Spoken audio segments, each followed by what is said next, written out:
युवराज sir, नाव, कुठून आहात, link कुणाकडून मिळाली आणि काय काम केलं किंवा काय करावं वाटलं? थँक्यू शतायची फॅमिली. माझ्या वाढदिवसानिमित्त आज आता आमच्या ग्रुप मधले सगळे इथे जमलेत आमच्या गावात.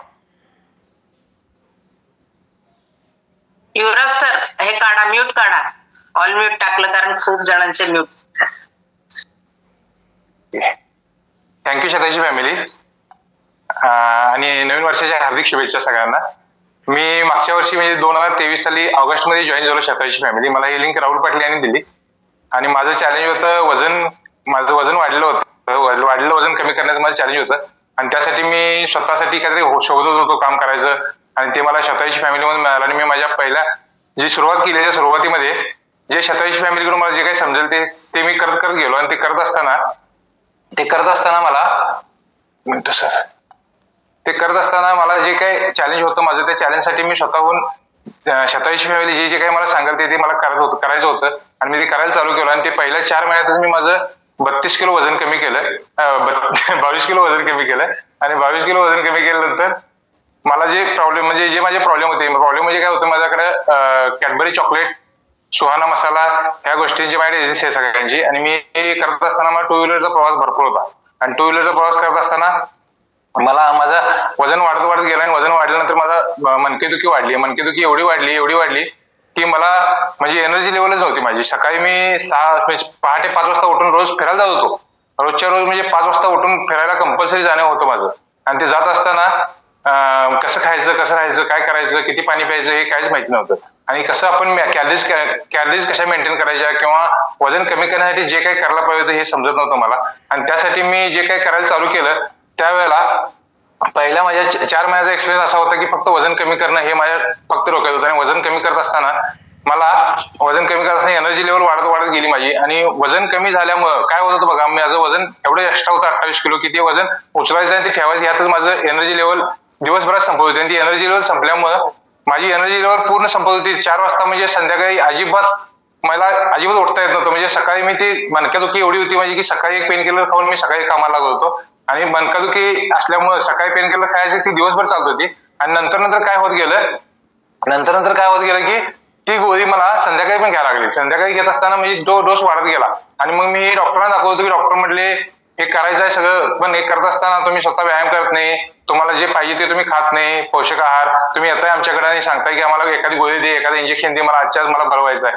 मग डॉक्टरांची पण काही चूक नाही, पण आपली चूक आहे. आपण काय करत नाही आपल्या स्वतःवर. आपण काय करायला पाहिजे, कसं करायला पाहिजे आणि कसं वागायला पाहिजे, काय करायला पाहिजे हे आपल्याला समजायला पाहिजे आणि हे करत असताना मला शतायशी फॅमिलीने जे काही देत गेलं ते सगळं मी समजून घेत गेलो आणि माझं नॉलेज स्वतःचं मी वाढवत गेलो आणि नॉलेज वाढवत गेल्यानंतर मी स्वतः 22 किलो वजन कमी केलं. वजन कमी केल्यानंतर माझे मनकेदुखी बऱ्यापैकी कमी झाली, 50 ते 55% कमी झाली होती पूर्ण आणि नंतर मी योगावर गेलो. योगा करायला चालू केलो. सकाळचा योगा करायला चालू केल्यानंतर माझा शरीरावर ताण, दाब आणि पीळ पडायला चालू झाला आणि हे करत असताना माझं दुखणं 100% बंद झालं. अगदी मी 10 मिनिटं सुद्धा खुर्चीत बसू शकत नव्हतो आणि एखादी जड वस्तू म्हणजे एखादी लाकडी याच्यावर बसलो तरी पण त्रास होत होता मला किंवा गाडीवर तर अजिबात बसता येत नव्हतं. गाडीवर मला फक्त मी रोजच्या रोज मी 100-125 किलोमीटर गाडी फिरत होतो 2 व्हीलर.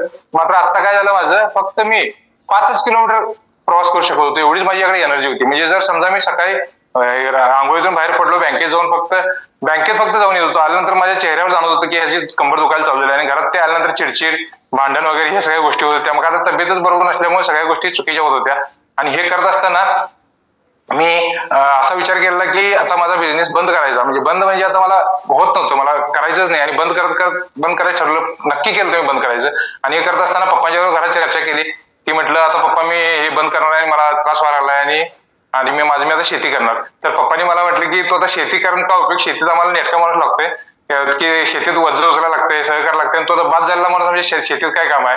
त्यावेळेला मग विचार केला की नाही, म्हटलं आता आपल्याला काहीतरी करायला पाहिजे आणि ह्या विचार सगळा येत असताना मनात येत असताना सगळं चालू असताना शतायशी फॅमिलीला मी जॉईन झालो आणि शतायशी फॅमिली जॉईन झाल्यानंतर माझं मी वजन पहिला 22 किलो वजन कमी केलं. एनर्जी लेवल वाढत गेली आणि एनर्जी लेवल वाढत असताना काय झालं, माझ्या कामात पण ती एनर्जी लेवल माझी डायव्हर्ट झाली आणि ती कामात मी एनर्जी लेवल एवढी वाढवली की माझा बिझनेस मी स्वतः ठरवलं होतं की पुढच्या 5 वर्षात माझा बिझनेस असा होणार आहे किंवा इथपर्यंत मला जायचं आहे हे माझ्या डोक्यात त्यावेळेला होतं आणि आता काय झालं, माझा बिझनेस एका वर्षातच पूर्ण डबल झाला. म्हणजे हे अमेझिंग झालं की एवढं होऊ शकणार नाही. काय झालं, माझी एनर्जी वाढल्यामुळे मी प्रत्येक ठिकाणी जिथं मी लक्ष देत नव्हतो, जिथं मला लक्ष देता येत नव्हतं, जिथं माझा आळस होत होता, त्या आळसाला मी पूर्ण बाजूला काढला आणि मी स्वतः काम करायला चालू केलं. कामाची माझी ऍक्टिव्हिटी, माझ्या मुवमेंट वाढल्या. ह्या मुवमेंट वाढल्यामुळं माझा बिझनेस डबल झाला, लिटरली डबल झाला. आणि त्याचं एकदम मस्त उदाहरण काय आहे तर माझं आमचे सीए सर आहेत ना, ते सुद्धा शतायुषी फॅमिलीला जॉईन झाले. त्याचा पूर्ण म्हणजे त्याचा असा पुरावा आहे की त्यांनी पण मला जॉईन होऊन मला सांगितलं की काय केलं तुम्ही वर्षभरात आणि कसं केला. मग त्यांना सांगितलं आम्ही असं असं केलं आणि ते पण लगेच जॉईन झाले. आणि ते पण जॉईन होऊन ते सातत्य आहे त्यांचं, पण त्यांनी पण रोजच्या रोज आपल्या कॉल असतात, रोजच्या रोज योगा वगैरे करतात. त्यांच्यासाठी पण म्हणजे जबरदस्त. आणि मी हे सगळं करत असताना माझा म्हणजे मला अनेक वेगळा असा माझा अनुभव आला आणि तो रिझल्ट मला म्हणजे हे नव्हता, अपेक्षित नव्हता तो रिझल्ट मला येईल असा. आणि मला 2009 साली ऍक्सिडेंट झाला होता. ऍक्सिडेंट मध्ये मला इथं कवटी माझी कट झालेली अशी, आणि कवटी कट झाल्यानंतर इथं मला काय होत होतं, मला इथं म्हणजे दुखणं होतं भरपूर. आणि दुखणं असताना पूर्ण सेन्सेशन माझं गेलं होतं. असं सेन्सेशन एवढं गेलं होतं की अगदी कंगवा फिरवताना सुद्धा मला आता ह्या साईडला सेन्सेशन अजिबातच येत नव्हतं. ह्या इथून येतोपर्यंत की सेन्सेशन अजिबात येत नव्हतं. आणि मग सेन्सेशन येत नाही हे समजत होतं मला. आणि त्यावेळेला मी सेन्सेशन नाही हा विचार सोडून मी आता कसं करायचं, काय करायचं, आणि त्या सेन्सेशनवर मी स्वतःच डॉक्टरांच्याकडे जात होतो, दाखवून येतो. त्यानंतर ते एमआरआय वगैरे केल्यानंतर डॉक्टर सांगत होते की तुम्हाला ते सेन्सेशन येणार आहे आणि तुम्ही हळूहळू येणार आहे, गोळ्या वगैरे खा. आणि त्या गोळ्या एवढ्या खात होतो की त्या गोळ्या एका वेळेला मला 19 गोळ्या खात होतो मी. सकाळी 19 गोळ्या, दुपारी 19 गोळ्या, संध्याकाळी 19 गोळ्या. आमच्या मित्रांच्या बसलो की मी सांगत होतो की मी चिरमुरे खाल्ल्यासारख्या मी गोळ्या खातोय असं सांगत होतो. आणि असा माझा म्हणजे हे काय करत होतो, मात्र हे सगळं करत असताना ते सेन्सेशन मध्ये जरा सुद्धा फरक पडला नव्हता माझा, अजिबात काहीच फरक पडला नव्हता. मग शेवटी मी विचार काय केला, 6 महिने गेल्यानंतर 6 महिने विचार केला की हा मला काहीच प्रॉब्लेम नाही आहे सेन्सेशनचा, मला काही त्रास होत नाही, काय नाही, स्किन काळी पडली नाही, कुठं काय नाही, आणि हे कशाला घाबरायला पाहिजे आपण. आणि मी त्या विषय सोडून दिला. 15 वर्ष मी ते सहन काय करायला लागत नव्हतं मला, फक्त सेन्सेशन माझं गेलेलं, मला बाकी काही त्रास होत नव्हता, स्किन कुठं काळी पडली नव्हती, काय नव्हती. आणि हे सगळं करत असताना आपण शेक घ्यायला चालू केला, सकाळ संतुलित आहार आपला सकाळचा घ्यायला चालू केला. 4 महिने घेत गेलो. आणि 5व्या महिन्यानंतर कसं झालं, 5व्या महिन्यात रात्री झोपल्यानंतर अचानक असं इथं सेन्सेशन मला यायला लागलं, वाटायला लागलं, असं रात्री मुंग्या यायला लागल्या, हळूहळू जाणवं लागलं. मला वाटलं ह्यात पण काहीतरी फरक पडतोय. आणि हा फरक पडत असताना मला मिलिंद सर आठवले. मिलिंद सरांच्या पोलिओच्या पायात जीव आला आणि मग माझ्या इथं पण मला सेन्सेशन येणार 100% असं वाटलं मला. आणि तो 5वा महिना असा गेला की तो अमेझिंग होता. आणि त्या 5व्या महिन्यात मला पूर्ण सेन्सेशन आलं. आणि मग मी सांगायला चालू केलं सगळ्यांना. अगदी माझ्या बायकोला सुद्धा माहित नव्हतं की ह्याला सेन्सेशन मला नाही आहे. मी सांगितलं नव्हतं कोणाला सेन्सेशनचा प्रॉब्लेम. आणि ते सेन्सेशन सांगितलं तर मग त्यांना समजलं की सेन्सेशन असा प्रॉब्लेम होता. आणि ते सेन्सेशन घरातले लोक काळजी करतात म्हणताना मी सांगत नव्हतो. आणि ते त्यातनं मला रिझल्ट खतरनाक आला. आणि हे करत असताना माझं मार्केटिंगचं काम असल्यामुळे रोजच्या रोज शूज घालणं वगैरे होत होतं. आणि माझ्या नखांचा एक रिझल्ट आहे की माझे नख अशी झाली होती की नख माझी आत रुतत होती. आणि ते रुतत होती म्हणजे असं की ती नख माझी 10 पायांची 10 नख काढायला मी 3,000 रुपये कोल्हापूर दिले होते ते पेडिक्युअर वाल्यांच्याकडे. आणि 10 नख काढायला 3,000 रुपये देऊन मी ते करून घेतलं. आणि ते करून घेत असताना त्यांनी कसं करतात, काय करतात हे सगळं बघितलं. आणि मी स्वतः घरात येऊन ते नख काढत होतो. आणि ते नख काढत असताना म्हणजे असं होतं लिटरली की गरम पाणी करायचं, ते पाण्यात मीठ टाकायचं, मिठात ते हायड्रोजन पॅरॉक्साईड टाकायचं. आणि ते हायड्रोजन पॅरॉक्साईड टाकून झालं की मग ते पाय मऊ करायचे सगळे नख वगैरे. आणि मऊ करून झालं की मग त्या टब मध्ये पाय ठेवून ते हळूहळू काढत होतो मी.